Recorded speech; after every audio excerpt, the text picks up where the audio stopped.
Halo, kami dari kelompok 6 akan menjelaskan tentang internet untuk distribusi.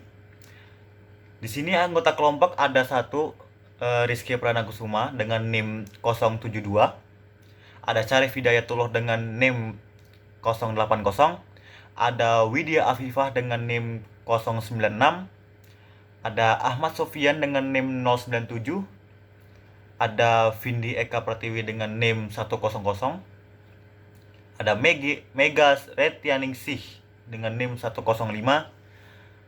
ada Dani Safarah Azari dengan NIM 116, dan saya sendiri sebagai host di sini dengan NIM 424. Jadi sebelum memulai presentasi ini, sebelumnya saya ingin mengingatkan bahwa mohon maaf sekali mungkin kualitas video, audionya, atau mungkin dalam bentuk presentasinya sangat kurang memuaskan, karena keterbatasan media juga, dan juga tidak banyak juga yang ahli dalam mengedit video ini dalam anggota kelompok kami. Jadi semoga saja hasil video ini dapat memberikan informasi yang cukup jelas buat kalian semua. Dan juga kalau misalnya diharapkan untuk partisipasi ya teman-teman, kalau ada yang ingin bertanya ditanyakan, kalau misalnya ada yang ingin menambahkan, silahkan diperbolehkan untuk menambahkan. Oke, langsung saja saya menjelaskan tentang saluran distribusi. Jadi saluran distribusi itu adalah sekelompok perusahaan yang saling bergantung, yang bekerja sama untuk mentransfer produk dan informasi dari pemasok ke konsumen. Jadi dalam distribusi ini terdiri dari satu produsen, yaitu pemasok mereka atau pencetus produk. Kemudian ada perantara, yaitu perusahaan yang mencocokkan pembeli dan penjual, dan juga menengahi transaksi. Yang ketiga sudah pasti ada pembeli.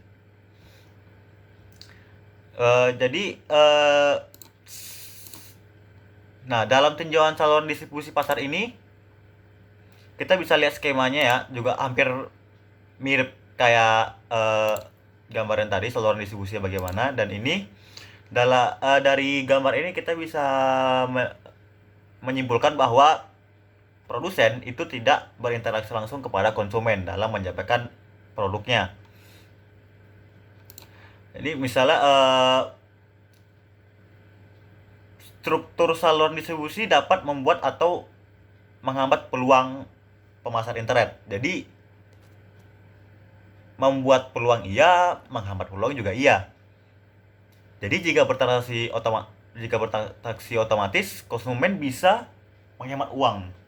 Tapi sebaliknya, konsumen yang membeli secara online harus melakukan fungsi pencarian secara pribadi, yang biasanya dilakukan oleh pengecer. Jadi jika Anda pernah mencari penerbangan dengan biaya terendah di agen perjalanan online, Anda akan menjadi waktu tambahan yang dihabiskan dibandingkan hanya dengan menelpon anggota agen mortir. Lalu ada empat elemen utama bergabung untuk membentuk struktur saluran perusahaan, dan semuanya mempengaruhi strategi pemasaran internet seperti yang saya sebutkan ini, yaitu pertama ada jenis perantara saluran online. Nanti ini akan dijelaskan oleh teman saya. Kemudian panjang saluran online itu adalah tahap-tahap produk itu, maksudnya ya tahapnya, berapa step yang akan produk itu jalani agar bisa dari produsen sampai ke konsumen. Kemudian fungsi dilakukan oleh anggota saluran. Kemudian ada sistem fisik dan informasi yang menghubungkan anggota saluran dan menyediakan untuk koordinasi dan manajemen upaya kolektif. Jadi sementara ini akan saya singgung sedikit. Yang pertama itu ada wholesaler atau pedagang besar. Kemudian ada broker, bahasa Indonesianya itu pialang. Kemudian ada agen. Kemudian ada retailer atau pengecer. Nah, nanti dalam 4 elemen struktur ini akan dijelaskan oleh teman saya yang itu semua ini saling terkait. Jadi kalau misalnya kalian, nanti teman saya akan menjelaskan jenis perantara saluran online ini. Nanti kita akan bisa memahami panjang saluran online-nya dan fungsinya dan sistem fisiknya. Selanjutnya akan dipresentasikan oleh Widya. Baiklah, saya akan melanjutkan. Perkenalkan, nama saya Widya Afifa. Saya akan membahas tentang intermediari saluran online. Di sini ada grosir atau pedagang besar. Nah, grosir ini adalah pedagang perantara yang menyalurkan barang dalam skala besar. Nah, pedagang grosir mendapatkan barangnya dari produsen lalu mengecerkannya ke pengecer. Ini sebagai contohnya adalah Costco. Costco ini adalah tempat untuk pembelian grosir barang-barang sehari-hari. Lalu selanjutnya ada pengecer. Pengecer membeli barang dari produsen atau grosir lalu menjualnya kepada konsumen. Bisa melalui platform Shopee contohnya, ataupun Instagram, ataupun lainnya. Di sini ada agen, pedagang penyalur yang mendistribusikan produk dalam skala besar, jumlah item khusus atau spesialisasi dan memiliki area yang cukup luas. Sebagai contoh adalah Traveloka. Traveloka ini adalah agen berbagai tiket seperti tiket kereta, tiket pesawat, ataupun tiket bioskop. Lalu di sini ada sponsor konten. Beberapa perusahaan menggunakan strategi untuk menarik minat khalayak umum. Contohnya, dia menggunakan YouTube. YouTube adalah penyedia tempat untuk para produsen memasarkan produknya. Contohnya sebagai iklan di YouTube. Ataupun contohnya radio. Nah, dalam siaran radio, pasti pertengahan musik sudah berhenti atau mau nyambung ke musik selanjutnya, pasti terdapat di tengah-tengahnya iklan. Nah, dari situ radio menyediakan tempat untuk para produsen memasarkan produknya. Lalu dari situ radio mendapatkan keuntungan dan produsen mendapatkan keuntungan karena didengar banyak orang. Nah, selanjutnya ada Infomediari. Infomediari adalah organisasi online yang mengumpulkan dan mendistribusikan informasi, bertindak sebagai agen pribadi untuk pengguna web. Contohnya adalah DoubleClick by Google. Nah, DoubleClick Google ini menggunakan cookie untuk melacak pengguna saat menjelajahi web. Nah, di sini cookie bisa merekam beberapa tindakan atau informasi yang sudah dimasukkan oleh pengguna Google. Nah, dari situ data-data itu bisa dianalisis dan diambil kesimpulannya. Dari kesimpulan itu, Infomediari bisa menjualnya ke ke orang. Nah, selanjutnya ada model perantara. Ada 3 model perantara umum digunakan di internet. Yang pertama ada model broker. Nah, model broker ini menyediakan banyak layanan bernilai tambah untuk membantu pelanggan dan memfasilitasi transaksi. Ada 2 di sini. Yang pertama ada pertukaran online. Contohnya adalah Autobiker. Autobiker ini adalah jasa pemasaran otomatis online. Nah, di sini nih pelanggan menerima tawaran dari dealer tanpa mengunjungi dealer tersebut. Dealer menawarkan harga tanpa gangguan yang dikutip melalui layanan. Nah, contohnya juga seperti Alibaba. Alibaba hampir sama, tapi penjualannya bukan otomatis, tapi barang-barang yang lebih luas. Yang pertama ada handphone, ada baju, ataupun semacamnya. Yang kedua ada lelang online, contohnya seperti eBay. Nah, di sini eBay menyelenggarakan lelang C2C, yaitu customer to customer, di mana ribuan kategori produk eBay telah meluncurkan sejumlah layanan inovatif untuk memberi manfaat bagi pelanggan dan memfasilitasi proses lelang. Jadi penjual melelangkan barangnya melalui eBay, lalu dibeli oleh pembeli. Di situ eBay menjadi perantara di antara mereka. Terima kasih. Assalamualaikum warahmatullahi wabarakatuh. Perkenalkan, nama saya Syarif Hidayatullah, NIM 51770111080. Di sini saya akan menjelaskan materi mengenai agen model. Apa sih itu agen model? Nah, agen model itu tidak seperti broker ya. Agen memang mewakili pembeli atau penjual, tergantung pada siapa yang membayar biayanya. Dalam beberapa kasus, mereka diwajibkan secara hukum untuk mewakili kepentingan pihak yang memperkerjakan mereka. Nah, agen model ini dibagi menjadi 5. Yang pertama ada agen penjual. Agen penjual ini mewakili organisasi, membantu menjual produknya. Agen-agen ini biasanya bekerja untuk komisi. Misalnya program afiliasi membayar komisi kepada pemilik situs web untuk referensi pelanggan. Nah, yang kedua ada agen produsen. Agen produsen ini mewakili lebih dari satu penjual. Dalam pemasaran tradisional, mereka umumnya hanya mewakili perusahaan yang menjual produk perlengkapan untuk menghindari konflik kepentingan. Nah, tetapi di dunia maya, dunia e-commerce pada saat ini, mereka sering membuat situs-situs web untuk membantu seluruh industri menjual produknya. Nah, dalam e-marketing, agen-agen pabrik sering disebut agregator penjualan karena mereka mewakili banyak penjual di satu situs web. Nah, selanjutnya yang ketiga adalah model agen yang mewakili pembeli. Agen yang mewakili pembeli dalam pemasaran tradisional, mereka sering menjalani hubungan jangka panjang dengan satu atau lebih perusahaan. Namun di internet, mereka mewakili sejumlah pembeli secara anonim dalam banyak kasus. Nah, di sini saya akan mencontohkan perusahaan Bizret. Nah, Bizret ini menghubungkan pelanggan dengan lebih dari 1 juta produk dan pengecer online. Nah, Biznet menilai pedagang online berdasarkan umpan balik pelanggan.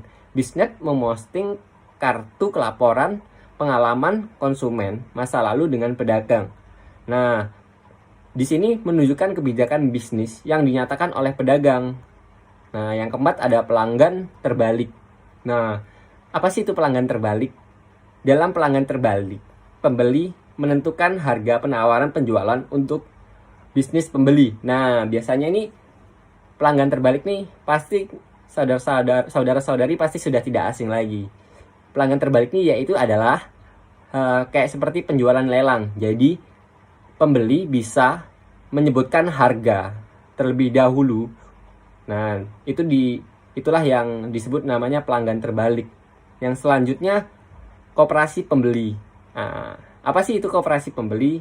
Koperasi pembeli juga dikenal sebagai agregator pembeli, mengumpulkan banyak pembeli bersama untuk menurunkan harga barang yang dipilih. Nah, di sini saya menyontohkan Groupon adalah situs koperasi pembeli terkemuka di Amerika Serikat. Ada banyak juga di negara lain. Mereka menawarkan diskon pada barang dagangan untuk waktu terbatas. Nah, penggunaan mendaftar untuk kesepakatan, dan jika penjual udah menentukan jumlah minimum, mereka semua akan mendapatkan diskon tersebut. Selanjutnya saya akan menjelaskan materi mengenai retail online e-commerce. Retail online e-commerce adalah salah satu model e-bisnis yang paling terlihat. Dalam model bisnis ini, pedagang menyiapkan etalase online dan menjualnya ke bisnis dan konsumen. Retail online e-commerce ini dibagi menjadi dua. Yang pertama adalah pemasaran multi-channel dan kedua adalah omni-channel shopping. Pemasaran multi-channel adalah pengguna lebih dari satu saluran penjualan seperti web, seluler, dan katalog. Nah, di sini saya mengambil contohnya adalah perusahaan Gramedia. Perusahaan buku Gramedia ini bisa dipesan secara online. Nah, dan yang kedua ada omni-channel shopping. Apa sih itu omni-channel shopping? Omni-channel shopping adalah ketika pelanggan bisa menggunakan lebih dari satu channel penjualan seperti toko, fisik, e-commerce, dan lain-lain untuk melakukan riset, membeli, mendapatkan, dan mengembalikan atau meretur barang retail tersebut. Di sini saya mengambil contoh perusahaan rupa-rupa.com. Pelanggan bisa membeli secara online di rupa-rupa.com dan bisa mengambil pesanannya di 270 toko di bawah kawan lama grup AC Hardware, Informa, dan Assalamualaikum warahmatullahi wabarakatuh. Perkenalkan, nama saya Rizky Perdana Kusuma, NIM 51702110072. Di sini saya akan menyampaikan materi mengenai m-commerce atau mobile commerce. M-commerce merupakan proses transaksi yang dilakukan menggunakan perangkat mobile. Proses transaksi ini dilakukan menggunakan smartphone. Mungkin teman-teman tidak asing lagi mengenai m-commerce. Bagi teman-teman yang pernah menggunakan aplikasi online travel, marketplace, mobile payment application atau m-banking. Tiga hal tersebut termasuk dalam m-commerce. Sebelum saya masuk ke dalam penerapan m-commerce, terlebih dahulu saya akan menjelaskan mengenai tahapan dalam m-commerce. Di tahapan dalam m-commerce terdapat 4 step tahap. Yang pertama, step up konfigurasi, yaitu proses instalasi aplikasi yang dilakukan melalui aplikasi m-commerce masing-masing. Yang kedua, inisiasi pembayaran. Pada tahap ini, informasi pembayaran dapat dilakukan melalui jaringan yang dapat dipilih oleh penggunanya masing-masing. Yang ketiga, autentikasi. Tahapan ini merupakan tahapan paling penting pada transaksi. Pada tahapan ini, diseleksi apakah pengguna memang berhak melakukan proses transaksi ini serta memenuhi persyaratan yang sudah ditentukan. Yang terakhir, penyelesaian pembayaran. Proses ini adalah tahapan yang paling akhir. Proses pembayaran ini dapat dilakukan apabila tahap-tahapan sebelumnya sudah terlaksana dengan baik. Untuk mengenai penerapan dari m-commerce, di sini saya menggunakan atau mencoba mengaplikasikannya pada m-banking pada Bank BCA. Sebelumnya saya akan menjelaskan mengenai mobile payment application atau m-banking. M-banking adalah layanan perbankan yang dapat digunakan pada smartphone. Aplikasi m-banking ini dapat dilakukan atau dapat diakses di mana saja. Syarat utama dari dapat diaksesnya m-banking ini harus ada jaringan yang terkoneksi di smartphone masing-masing. Pada mobile payment aplikasi atau m-banking ini sangat mempermudah penggunanya, di mana pengguna dapat melakukan transaksi melalui smartphone atau mengecek saldonya melalui smartphone tanpa harus ke ATM. Baik, saya akan melanjutkan presentasi mengenai perdagangan sosial. Perdagangan sosial merupakan bagian dari e-commerce yang menggunakan media sosial dan interaksi konsumen untuk memfasilitasi penjualan online. F-commerce atau Facebook commerce adalah salah satu bagian dari social commerce, di mana perusahaan Facebook berupaya untuk menyediakan atau memfasilitasi para e-commerce. Lantas, kenapa Facebook bisa dikatakan ke dalam social commerce? Karena di dalam Facebook tersedia berbagai fitur yang dapat mempermudah penggunanya, seperti pengguna dapat berinteraksi secara langsung melalui kolom komentar. Yang kedua, pengguna dapat membagikan berbagai macam informasi ke pengguna lain. Ketiga, pengguna dapat membuat halaman dengan berbagai macam konten. Yang keempat, yang menjadi keunggulan dari Facebook yaitu adalah fitur grup yang ditawarkan oleh Facebook. Fitur grup adalah wadah bagi komunitas di mana setiap anggota dapat berinteraksi secara intens di dalamnya. Presentasi selanjutnya akan dijelaskan teman saya. Nama saya Vindi, NIM 5170211100. Saya akan melanjutkan mengenai distribusi panjang, saluran, dan fungsional. Saluran distribusi. Saluran distribusi merupakan sebuah sistem dari aliran produk, informasi, dan keuangan dari organisasi atau bisa disebut dari sebuah perusahaan yang bekerja sama untuk membentuk nilai. Contohnya di sini dari PT Dua Kelinci. PT Dua Kelinci itu melakukan saluran distribusi melalui sales agen, lalu ke wholesaler, kemudian turun ke toko retailer, lalu ke konsumen. Selanjutnya yaitu tentang fungsi saluran distribusi. Fungsi dari saluran distribusi yang pertama yaitu fungsi transaksi, di mana kita melakukan kontak dengan pembeli dan menggunakan komunikasi pemasaran agar pembeli tahu produk apa yang akan kita distribusikan. Selanjutnya yaitu kontak dengan pembeli. Di sini kan internet untuk distribusi. Jadi kontak dengan pembeli menggunakan internet itu sangat berpengaruh untuk pendistribusiannya. Misalnya dari PT Honda itu kan meluncurkan web. Jadi kita bisa lihat dealer yang ada di daerah kita melalui web tersebut. Lalu mesin tipe apa yang akan kita butuhkan itu bisa dicari di web. Selanjutnya yaitu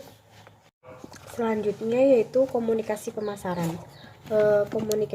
Komunikasi pemasaran itu meliputi periklanan dan jenis lain dari promosi produk. Bisa dilihat di bab 12. Fungsi ini sering dibagikan di antara pemain saluran. Misalnya kalau produsen dapat meluncurkan kampanye iklan, lalu sementara pengecernya menawarkan kupon. Selanjutnya itu mencocokkan produk dengan kebutuhan pembeli. Di sini kita menggunakan web, di mana web itu sangat unggul untuk mencocokkan produk dengan kebutuhan pembeli. Contohnya perusahaan Amazon. Perusahaan Amazon menggunakan agen penyaringan kolaboratif untuk merekomendasikan buku dan musik kepada pelanggan mereka. Selanjutnya yaitu negosiasi, di mana di sini pembeli dapat bernegosiasi dengan si penyalur distribusi untuk menentukan harga yang akan didistribusikan. Negosiasi itu udah ada kesepakatan antara penjual dan pembeli. Sekarang banyak bisnis yang melakukan negosiasi secara online, misalnya yang dilakukan oleh eBay dan Amazon. Perkenalkan, nama saya Megara Tianingsi Suprapto, NIM 105. Di sini saya akan melanjutkan presentasi mengenai sistem distribusi. Di sini ada 3 cara untuk kita bisa mengetahui ruang lingkup distribusi. Yang pertama, yaitu kita mempertimbangkan distribusi fungsi dari produsen ke konsumen. Kemudian yang kedua, kita mempertimbangkan rantai pasokan yang dari konsumen kemudian mundur ke bahan baku. Di sini maksudnya adalah rantai pasokan merupakan suatu sistem yang terdiri dari organisasi, sumber daya manusia, aktivitas, dan informasi yang terlibat secara langsung, secara bersama-sama untuk memindahkan suatu barang atau jasa yang dimiliki oleh pemasok kepada mereka, para konsumen. Nah, di sini mereka harus memperhatikan bahan baku yang tersedia, kemudian proses untuk terjadinya barang atau jasa, sehingga nantinya barang atau jasa tersebut siap disampaikan atau disalurkan kepada konsumen. Terus yang ketiga yaitu mempertimbangkan dari rantai pasokan, pemasok atau perusahaan, kemudian saluran dari distribusi itu tersendiri. Nah, biasanya hal ini disebut sebagai rantai nilai. Nah, rantai nilai sendiri itu merupakan suatu rangkaian kegiatan untuk operasi perusahaan dalam industri untuk menghasilkan produk atau jasa. Kemudian selanjutnya ada contoh bagian dari rantai pasokan dan saluran distribusi. Nah, dari contoh rantai pasokan ini Dimulainya adalah dari petani, kemudian ke supplier, baru ke perusahaan.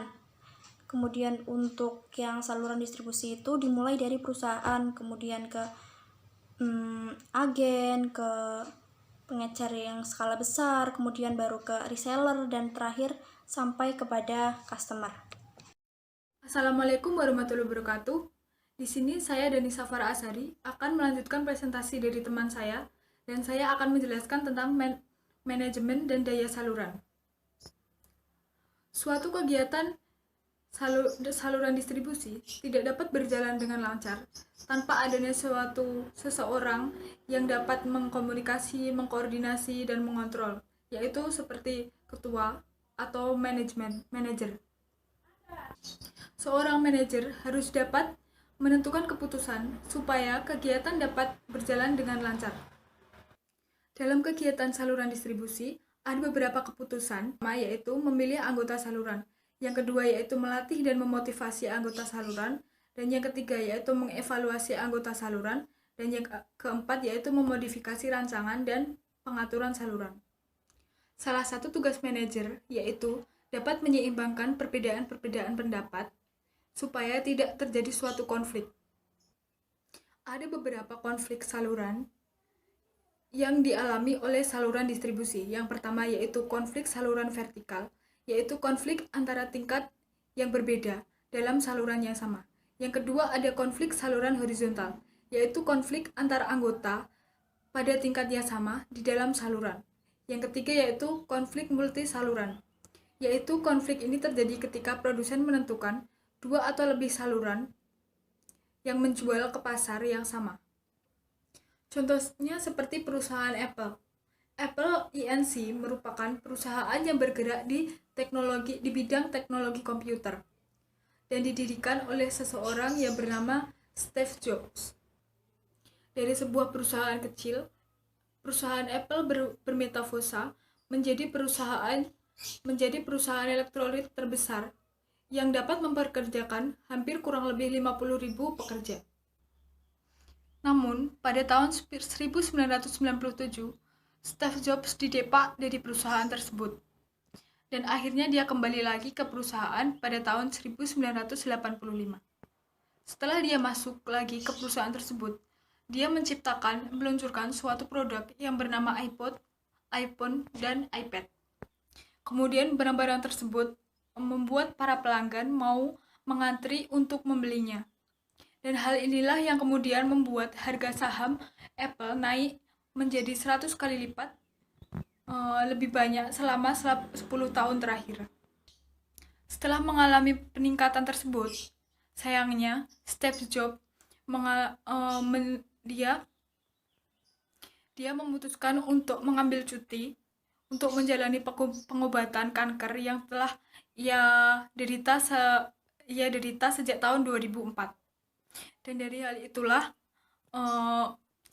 hal itulah saham Apple turun. Bursa saham Apple turun 8% dalam kurun waktu 1 hari perdagangan. Oke, sebelumnya di sini saya akan melanjutkan presentasi. Perkenalkan, nama saya Ahmad Sofyan, NIM 51702110097. Di sini saya akan menyampaikan presentasi mengenai metrik saluran distribusi.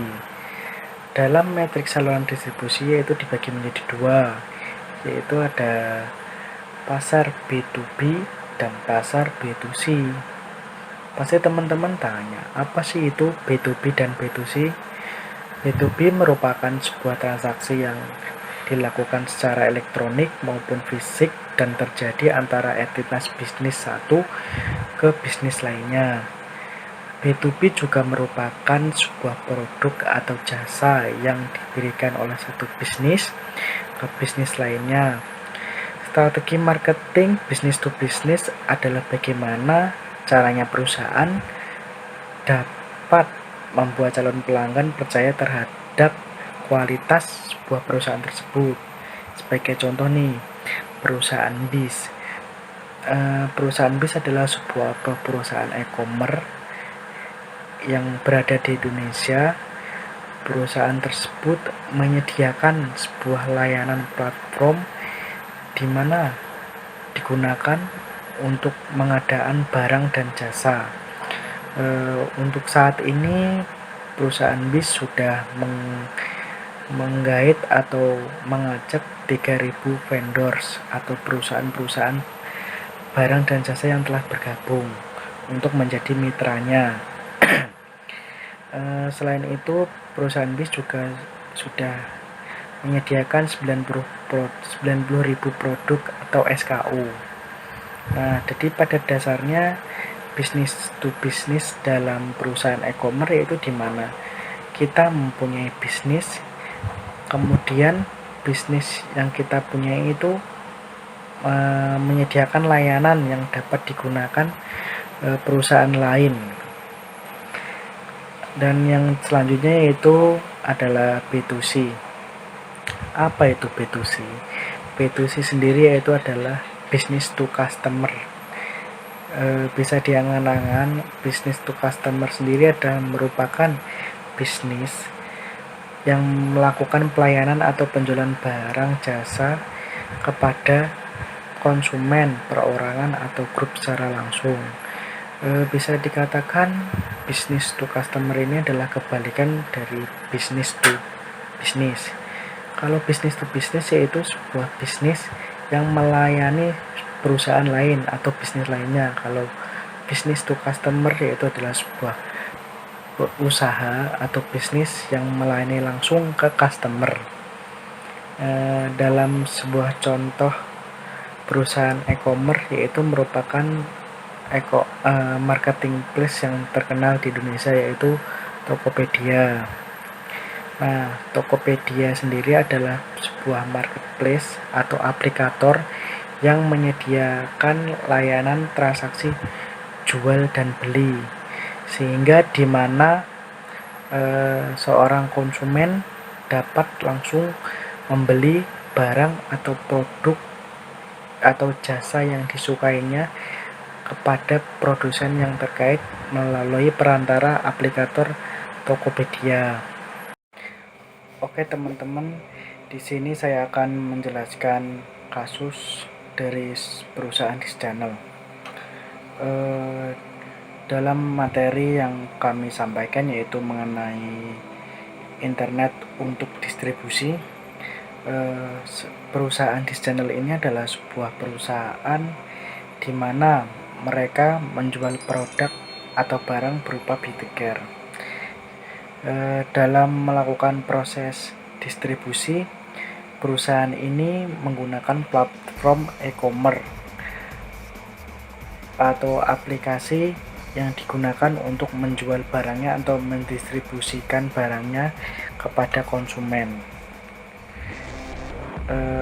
Selain itu, This Channel ini juga menawarkan apabila ada konsumen atau pelanggan yang ingin bergabung atau bermitra pada perusahaan This Channel ini.